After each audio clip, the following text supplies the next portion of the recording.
नमस्कार। मैं दीपक कुमार मेरे YouTube चैनल स्टडी विद दीपक में आपका स्वागत करता हूं। आज की इस वीडियो के अंदर हमारी जो +2 की हिस्ट्री की बुक है उसका चैप्टर नंबर 6 भक्ति सूफी परंपराएं, उसका ये लेक्चर नंबर 2 है। तो जैसा कि हमने फर्स्ट लेक्चर के अंदर डिस्कशन किया था किस तरीके से सूफी परंपराएं थी वो धार्मिक विश्वासों अनुष्ठानों के लिए एक प्रमुख रूप से कार्य प्रणाली थी वो अपनाई गई थी, जिसके अंदर अलग अलग जो धार्मिक विश्वास थी वो अपनाए गए थे। इसी के कार्य प्रणाली के तहत हमने पूजा प्रणालियों का जो अनुष्ठान था उसके अंदर किस तरीके से जो परंपराएं थी वो प्रदर्शित और बनाई गई थी, जिसके माध्यम के द्वारा हमने उड़ीसा के जो पुरी के अंदर एक विष्णु का जो मंदिर बनाया गया है या उसकी जो पूजा प्रणाली अपनाई जाती है वो एक विश्व शांति के लिए एक स्वामी का रूप है वो अपना लिया गया था। तो काफ़ी सारे इसके अंदर जो विश्वास है वो माने जा सकते हैं। इसी के संदर्भ में अब हमारा आगे का जो ये जो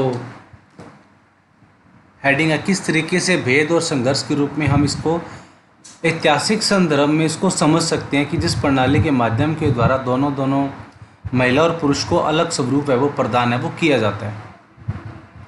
तो चलिए आज का वीडियो शुरू करते हैं। अधिकांश देवी की आराधना पद्धति को तांत्रिक नाम से जाना जाता है।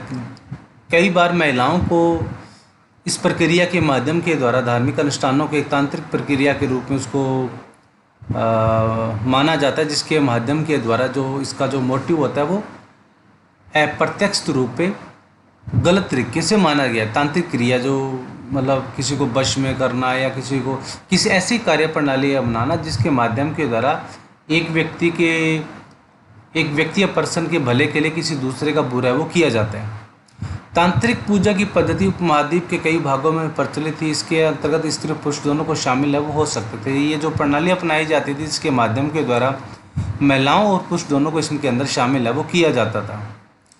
इसके अतिरिक्त कर्मकांड या संदर्भ में वर्ग और वर्ग के विभेद की अवहेलना वो की जाती थी, यानी कि इसके माध्यम के द्वारा जो वर्ग विश्लेषण था जिसके अंदर उच्च और निम्न वर्ग से संबंधित है वो माना जाता था, वो उसकी अवहेलना इसके अंदर अंतर्गत है वो की जाती थी। यानी कि इस पद्धति के अंदर दोनों वर्ग निम्न और उच्च वर्ग शामिल है वो हो सकते थे।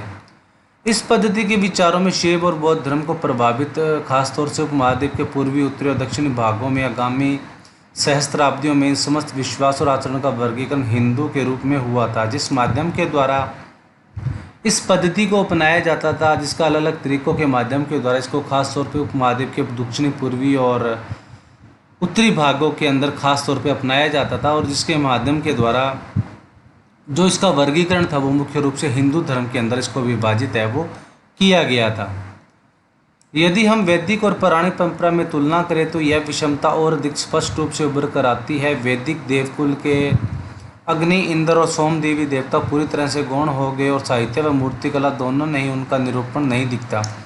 यानी कि गौण का मतलब होना जहाँ उसकी वैल्यू जीरो या मान ली जाती है या नगण्य मान ली जाती है, जहाँ उसका जो स्वरूप है वो स्वीकार है वो नहीं किया जाता। इस माध्यम के द्वारा हम ये देख सकते हैं कि ये जो पौराणिक जो परंपराएं थी उसके अंदर तुलना करने के बाद उसको अधिक स्पष्ट रूप से उसमें उभार है वो देखा जा सकता है, जिसके माध्यम के द्वारा जो प्राचीन समय काल के अंदर जितने भी देवी देवता थे जिसका विश्लेषण अलग अलग धार्मिक ग्रंथों के माध्यम से किया गया, जिसके अंदर इंद्र, अग्नि देवता, सोम देवता जो माने गए हैं वो सभी के सभी साहित्य और मूर्तिकला के रूप में इसका स्वरूप है कहीं न कहीं नगण्य दिखाई है वो हमें देता है। हालांकि वैदिक मंत्रों में विष्णु, शिव और देवी की झलक मिलती है। इसकी तुलना हमें विशुद्ध पौराणिक मिथकों से कदापि नहीं की जा सकती, किंतु इन असंगतियों के बावजूद वेदों को प्रमाणित माना जाता रहा। यानी कि इस माध्यम के द्वारा हम ये इस तरीके से समझ सकते हैं कि ये जो पद्धति अपनाई जाती है जिसके अंदर अलग अलग विष्णु, शिव और देवी देवताओं से संबंधित हमें उसकी जो स्वरूप का जो महत्व वो दिखाई देता है, कहीं ना कहीं मिथक दिखाई देता है, और कहीं ना कहीं इनको वेदों के माध्यम के द्वारा कहीं ना कहीं उसको प्रमाणित है वो माना गया, यानी कि वैलिड है वो माना गया। यानी कि ये जो कार्य प्रणाली अपनाई जाती है वो हिंदू धर्म रीति रिवाज के अनुसार कहीं ना कहीं जिस तरीके से सुर और असुर के माध्यम से विभेद किया गया है उसके अंदर इस स्थिति को स्पष्ट रूप से समझा जा सकता है। इसमें कोई आश्चर्य की बात नहीं कि कभी संघर्ष की स्थिति भी उत्पन्न हो जाती है, यानी कि कई बार इस स्थिति के माध्यम के द्वारा जो संकट या संघर्ष की स्थिति है वो देखी जा सकती है।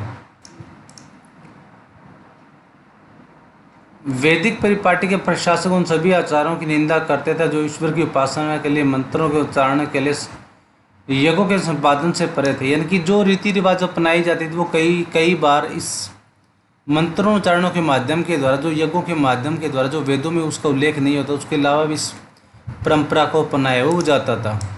इसके विपरीत वे लोग थे जो तांत्रिक आराधना में लगे थे और वैदिक सत्ता की अवहेलना करते थे। यानी कि इस प्रक्रिया के माध्यम के द्वारा अलग अलग जो धार्मिक अनुष्ठानों के माध्यम के द्वारा कुछ ऐसे लोग भी प्रचलित थे जो वैदिक सत्ता या सत्ता की अवहेलना करने के अलावा इस तांत्रिक प्रक्रिया के अंदर शामिल है वो माने जाते थे। इसके अलावा भक्ति अपने इष्ट देव विष्णु या शिव को भी कई बार सर्वोच्च प्रक्षेपित करते थे। अन्य परंपराओं जैसे बौद्ध तथा जैन धर्म में भी संबंध अक्सर तनावपूर्ण हो जाते थे। इस माध्यम के द्वारा जो इसकी स्थिति थी तो जो शिव और विष्णु के अलावा इनकी जो सर्वोच्च शक्ति थी वो परम मानी गई थी, जिसके माध्यम के द्वारा इनके जो आपस में जो संबंध थे वो बौद्ध और जैन धर्म के अंदर वो उनकी स्थिति थी वो देखी गई थी। यद्यपि स्पष्ट द्वंद्व कम दिखाई पड़ते थे, भक्ति परंपरा को हमें इसी संदर्भ में रखकर देखना होगा। हम एक जिस काल विशेष पर गौर कर रहे हैं उसमें पूर्ण लगभग 1000 वर्ष पुरानी भक्तिपूर्ण उपासना की परिपाटी रही है। इस समय में भक्ति प्रदर्शन में मंदिरों में इष्ट देव की आराधना से लेकर उपासकों का प्रेम भाव में तल्लीन हो जाना दिखाई पड़ता है। भक्ति रचनाओं के उच्चारण तथा गाया जाना इस उपासना पद्धति के अंश थे। वैष्णव तथा शैव संप्रदायों पर तो यह कथन विशेष रूप से लागू है वो होता था। अगर भक्ति परंपरा की जब बात की जाती है उसके माध्यम के द्वारा हम क्या देखते हैं कि जो भक्त होता है वो अपने इष्ट देव या कुल देव या अपने आराध्य की देवी उपासना करने के लिए कई बार वो तल्लीनता से इतना जो भक्तिपूर्ण करते हैं कि वो उसकी आराधना में समाहित हो जाते हैं। वो काफ़ी सारे इसके अंदर हम एग्जाम्पल है वो देख सकते हैं, जैसे मीरा, सूरदास, कबीर जी का जो एग्जाम्पल है वो देख सकते हैं, जिसके भक्ति माध्यम के द्वारा, आराधना के द्वारा जो अपना सर्वोच्च जीवन है वो प्रभु की जीवन के अंदर या उसकी आराधना के अंदर समर्पित है वो कर दिया गया था। तो शिव और वैष्णव से संबंधित जो अलग अलग जो संप्रदाय के जो इसके जो रूप है वो अलग अलग विशेष रूप से देखे है वो जा सकते हैं। उपासना की कविताएं प्रारंभिक भक्ति परंपरा, यानी कि जिसके माध्यम के द्वारा जो उपासना के द्वारा भक्ति या कविताओं के माध्यम के द्वारा अपने देवी देवताओं को जो प्रसन्न है वो किया जाता है, वो किस तरीके से इसको रेलिवेंट है वो मानते हैं। आराधना के तरीकों के क्रमिक विकास के दौर में बहुत सारे संत कवि ऐसे नेता के रूप में उत्तरी देश के आसपास भक्तजनों के एक पूरा समुदाय गठन है वो हो गया था। यानी कि इसके बारे में इसके संदर्भ में हम काफ़ी सारे एग्जाम्पल है वो देख सकते हैं, जिसके माध्यम के द्वारा भक्ति आराधना के द्वारा काफ़ी बड़ा साम्राज्य है वो संगठित है वो हो गया था। यद्यपि बहुत सी भक्ति परंपराओं में ब्राह्मण देवता और भक्तजनों के बीच महत्वपूर्ण बिचौलिए बने रहे हैं, तथापि इन परंपराओं ने स्त्री और पुरुषों निम्न वर्गों को भी स्वीकृति का स्थान है वो दिया है। भक्ति परंपरा की एक विशेषता इसकी विविधता वो मानी जाती है। यानी कि इसके माध्यम के द्वारा बिचौलिया का मतलब होता है जहाँ एक भक्त और आराधना के बीच में जो बिचौलिया का कार्य है वो किया जाता है। यानी कि जिस तरीके से हम पंडित इसको बीच में मान सकते हैं, हिंदू धर्म के अंदर जो पंडित या पंडिताइन का काम करते हैं वो भक्त और उसके अनुयायियों के बीच में बिचौलिया का काम है वो करता है। तो इसी के अलावा जो पुरुष और महिलाएं हैं वो काफ़ी इसको स्वीकृति प्रदान की। इसी के अलावा निम्न वर्गों को भी इसके अंदर स्थान है वो दिया जाता है, जिसकी अलग विविधता है वो रहती है। दूसरे स्तर पर धर्म के इतिहासकार भक्ति परंपरा को दो प्रमुख वर्गों में बांटते हैं, सद्गुण और निर्गुण। प्रथम वर्ग में शिव, विष्णु और उसके अवतार पर देवी देवताओं की आराधना आती है, जिसकी मूर्ति में अवधारणा हुई है। निर्गुण भक्ति परंपरा में अमूर्त निराकार ईश्वर की उपासना वो की जाती है। तो इसमें मुख्य रूप से दो जो मुख्य वर्ग है वो मनाए गए। एक तो सद्गुण होता है जिसके अंदर एक हमें जिसकी हम भक्ति कर रहे हैं उसकी शक्ल सूरत हमें जो फिजिकल स्ट्रक्चर है वो दिखाई देता है और उसका आकार हो कहीं ना कहीं, जैसे कृष्ण जी है, हनुमान जी हैं, राम हैं, कोई भी ऐसे जो देवी देवता हैं जिनका हमें जो स्वरूप दिखाई देता है। और निर्गुण वो होते हैं जो किसी न किसी जो फिजिकल स्ट्रक्चर के बिना ही भक्ति परंपरा के अंदर उपासना वो करते हैं। यानी कि वो ये मानते हैं कि परमात्मा कोई स्वरूप नहीं है, वो सद्गुण है और उसका जो स्वरूप है वो पूरे विश्व के अंदर अखंड है, तो सभी के अंश के रूप में उसको समाहित है, वो माना जा सकता है। तमिलनाडु के अलवार और नैनार दक्षिण भारत के बारे में इसकी जो जो परंपरा है वो किस तरीके से इसको भक्ति आंदोलन से मानी गई है। प्रारंभिक भक्ति आंदोलन अलवारों और नैनारों के नेतृत्व में हुआ। वे एक स्थान से दूसरे स्थान पर भ्रमण करते हुए तमिल में अपने इष्ट की स्तुति में भजन गाते रहे। तो दक्षिण भारत के अंदर हम मुख्य रूप से अगर इसकी बात की जाती है तो वो तमिल या तमिलनाडु के अंदर वो जो नैनार और अलवार जो समुदाय के लोग हैं, जो विष्णु और शिव भक्त के स्वरूप को अपना एक इष्ट देव को मानते हुए उसकी स्तुति करते हुए भजन गाते हुए एक स्थान से दूसरे स्थान पर इसका प्रचार प्रसार है वो करते हैं। अपनी यात्राओं के दौरान अलवार और नैनार संतों ने कुछ पावन स्थलों को अपने इष्ट का निर्वास स्थान घोषित किया। इन स्थलों पर बाद में विशाल मंदिरों का निर्माण हुआ और वे तीर्थस्थल माने गए थे। जिस तरीके से उन्होंने डेवलपमेंट है वो किया था अलवार और नैनार संतों के द्वारा, अलग अलग निवास स्थान के ऊपर स्थानों के इष्ट देव के बारे में निवास स्थान है वो घोषित किए गए थे, जिसके माध्यम के द्वारा वहाँ पर काफ़ी प्राचीन मंदिरों का निर्माण हुआ और वो बाद में चलकर उसके तीर्थ स्थान है वो माने गए थे। संत कवियों के भजनों को इन मंदिरों में अनुष्ठानों के समय गाया जाता था और साथ इन संतों की प्रतिमाओं की पूजा वो की जाती। तो ये सारे जो रीति रिवाज जो प्रचलन में थे वो सभी किसी न किसी धार्मिक अनुष्ठानों के माध्यम के द्वारा उसका जो गायन के द्वारा उनका स्वरूप स्वीकार किया जाता था और उनकी प्रतिमा की पूजा है वो की जाती थी। जाति के प्रति दृष्टिकोण। अब भक्ति आंदोलन के माध्यम के द्वारा जाति वर्ग से समुदाय के लोगों के द्वारा किस तरीके से अपना नजरिया वो प्रस्तुत है वो करते थे। कुछ इतिहासकारों का यह मानना था कि अलवार और नैनार संतों ने जाति प्रथा तथा ब्राह्मणों की प्रभुता के विरोध में आवाज वो उठाई थी।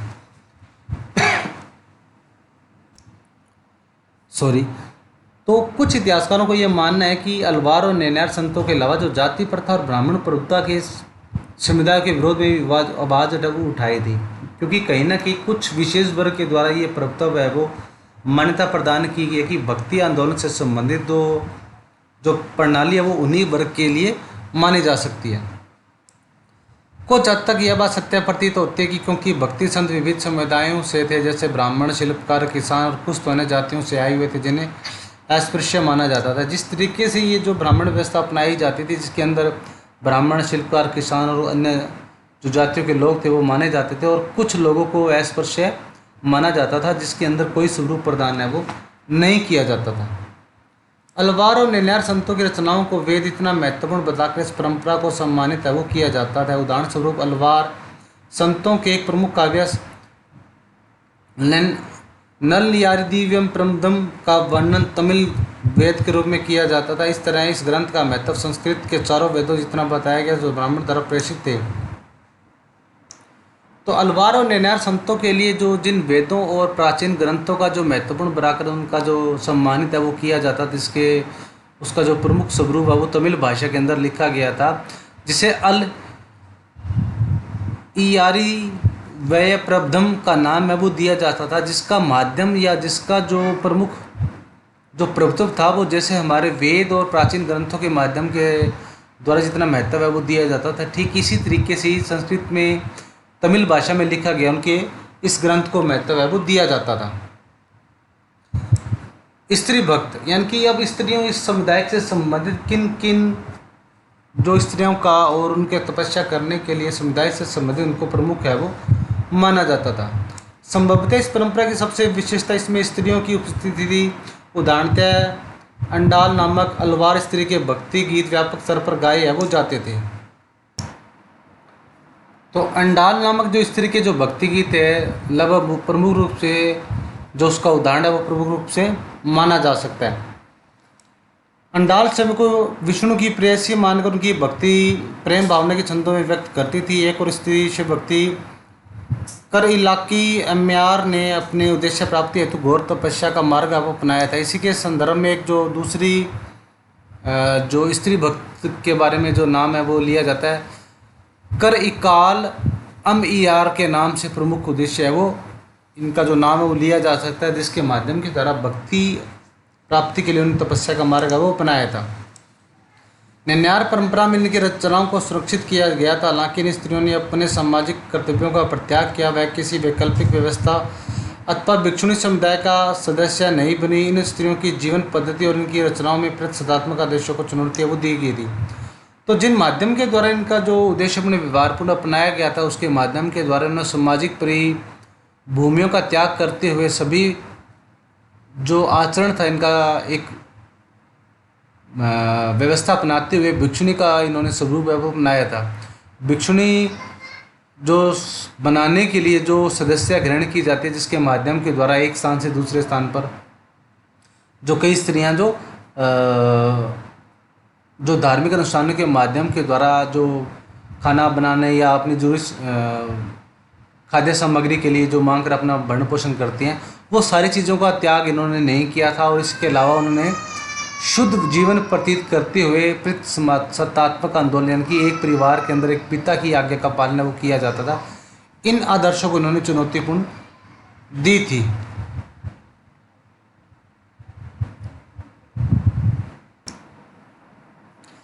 अब आगे आ जाता है राज्य के साथ संबंध। किस तरीके से राज्य के साथ संबंध है वो इनका माना जा सकता है। अध्याय 2 में हमने पढ़ा कि तमिल क्षेत्र में प्रथम सहस्त्राब्दी ईस्वी के आरंभ में कई महत्वपूर्ण साधारणियाँ थी। इन्हीं सहस्त्राब्दी के उत्तरार्ध में राज्य का उद्भव और विकास हुआ था, जिसमें पल्लव और पांड्य राज्य शामिल थे। यानी कि काफ़ी इसके अंदर जो एग्जाम्पल है वो माना जा सकता है, जिसके अंदर काफ़ी अधिक मात्रा में जो स्त्रियाँ थी वो सरदारनियाँ यानी कि सरदार की भूमिका वो निभाती थी, जिसके अंदर पल्लव और पांड्य राज्य इसके अंदर शामिल थे।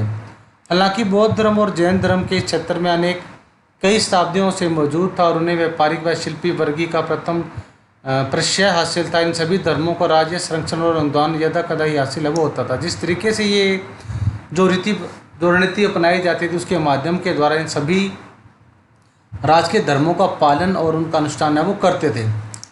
एक रोचक बात यह है कि तमिल भक्ति रचनाओं की एक मुख्य विषय वस्तु बौद्ध और जैन धर्म के प्रति उनका विरोध था। विरोध का स्वरूप नैनार संतों की रचनाओं के विशेष रूप से उभर कर आता था। इसी के अलावा जो ये भक्ति आंदोलन के संबंध में एक मुख्य जो विषय वस्तु थी वो बौद्ध और जैन धर्म के संबंधित है वो मानी जा सकती है, जिसके अंतर अलवार और नैनार वर्ग संतों के द्वारा इन सभी का जो विरोध प्रदर्शन है वो किया गया था। और सभी के सभी जो रचनाएं थी इसके संदर्भ में वो एक समान रूप से भाव इनका माना जा सकता है। इतिहासकारों ने इस विरोध की व्याख्या करते हुए सुझाव दिया है कि परस्पर विरोधी धार्मिक समुदाय में राज के अनुदान को लेकर प्रतिस्पर्धा थी। यह स्पष्ट है कि शक्तिशाली चोल सम्राटों ने ब्राह्मणी और भक्ति परंपरा को समर्थन दिया तथा विष्णु तथा शिव के मंदिरों के निर्माण के लिए भूमि अनुदान है वो दिए थे। तो इतिहासकारों के संदर्भ के रूप में ये व्याख्या जब की जाती है, उनके स्वरूप के बारे में उसका पालन किया जाता है, तो ये सभी की सभी जो व्यवस्थाएं थी वो अपनाई जाती है, जिसके माध्यम के द्वारा जो धार्मिक समुदाय और अनुदानों से लेकर और ये प्रतिस्पर्धा आपस में चलती रहती थी, जिसके अंदर महिलाओं और पुरुषों का जो स्वरूप था अलवार और नैनार के अलावा अन्य धार्मिक अनुष्ठानों का जो आलोचनात्मक स्वरूप है वो पेश किया जाता था। इसी के अलावा सम्राटों के द्वारा जो ब्राह्मण और भक्ति परंपरा का जो समर्थन है वो शिव और विष्णु के शिव मंदिरों के रूप में जो भूमि दान करने के लिए प्रदान है वो किया जाता था। चिदम्बरम, तंजावुर और गंगेडोल चोलपुरम के विशाल शिव मंदिर चोल सम्राटों की मदद से ही निर्मित हुए थे। तो ये सारे के सारे जो मंदिर बनाने का जो श्रेय है वो चोल सम्राटों को ही दिया जाता है। इस काल में कांसे से ढाली की शिव की प्रतिमा का निर्माण हुआ। स्पष्ट है कि नैनार संतों का दर्शन शिल्पकारों के लिए प्रेरणा स्रोत है वो बना था। तो नैनार और संतों के द्वारा ये जो प्रमुख रूप से जो स्वरूप है, जो महत्व है भक्ति आंदोलन के लिए प्रमुख रूप से माना जा सकता है। नैनार और अलवार संत वेलाल कृष्ण द्वारा सम्मानित होते थे, इसलिए आश्चर्य की बात नहीं कि शासकों ने भी उनका समर्थन पाने का प्रयास है वो किया था। उदाहरणतः चोल सम्राटों ने देवीय समर्थन पाने का दावा किया और अपनी सत्ता के प्रदर्शन के लिए सुंदर मंदिरों का निर्माण करवाया, जिसमें पत्थर और धातु से बनी मूर्तियां सुसज्जित है वो होती थी। तो ये सारे के सारे नैनार और अलवार संतों के द्वारा इनको सम्मानित करने के लिए वेलाल कृष्ण द्वारा सम्मान है वो दिया जाता था, जिसके अधिकतर शासकों का समर्थन प्राप्त है वो होता था। और इसी के अंतर्गत चोल सम्राटों ने जो देवी शक्ति प्राप्त करने के लिए काफ़ी सारे अनुष्ठान प्राप्त किए थे और काफ़ी सारे मंदिरों का निर्माण भी चोल सम्राटों के द्वारा करवाया गया था, जिसके अंदर पत्थर और धातु से बनी हुई काफ़ी सारी मूर्तियां सुसज्जित है वो बनाई गई थी। इस तरह इस लोकप्रिय संत कवियों की परिकल्पना को जो जन भाषा में गीत रचने व गाते थे मूर्त रूप प्रदान वो किया था। तो ये स्वरूप प्रदान करने का जो प्रमुख रूप से है जन भाषाओं के माध्यम से ही प्रदान है वो किया जाता था। इन सम्राटों ने तमिल भाषा के शिव भजनों का गायन इन मंदिरों में प्रचलित किया। उन्होंने ऐसा भजनों का संकलन एक ग्रंथ के रूप में करने का जिम्मा उठाया। 1945 ईस्वी के एक अभिलेख से पता चलता है कि चौल सम्राट परांतक प्रथम ने संत कवि अपार सबंदर और सुंदरार की धातु प्रतिमा एक शिव मंदिर में स्थापित करवाई गई थी। इन मूर्तियों को उस समय एक जुलूस से निकाला जाता था। तो चोल सम्राटों के द्वारा जो तमिल भाषा के अंदर काफ़ी सारे शिव भजनों और गायनों के रूप में जो मंदिर है वो बनाए गए थे और काफ़ी सारे उनका निर्माण कार्य अपनाया गया था। लगभग 1945 के अभिलेखों से इस बात का पता चलता है कि जिसके माध्यम के द्वारा जो एक कवि थे अपार सबंदर और सुंदर की जो धातु जो सुंदरार उसकी जो धात्मिक जो प्रचलित परंपराएं थी वो शिव मंदिर के रूप में स्थापित है वो करवाई गई थी, जिसके माध्यम के द्वारा उन मूर्तियों को स्थापित करने के लिए जुलूस के रूप में उसको जो कार्रवाई है या जुलूस है वो निकाला गया था, जिसके माध्यम के द्वारा वैभवपूर्ण तरीके से उसकी स्थापना है वो अपनाई गई थी। तो ये था हमारा आज का वीडियो, आज का लेक्चर, जिसके माध्यम के द्वारा जो दक्षिण भारत में अलग अलग प्रचलित जो परंपराएं थी जिसमें अलवार और नैनार परंपरा के माध्यम के द्वारा उसका विश्लेषण है वो अपनाया गया। तो आज का वीडियो लेक्चर बस इतना ही। मिलते हैं अगले वीडियो लेक्चर में एक नए वीडियो के साथ। तब तक stay home, stay safe and be positive.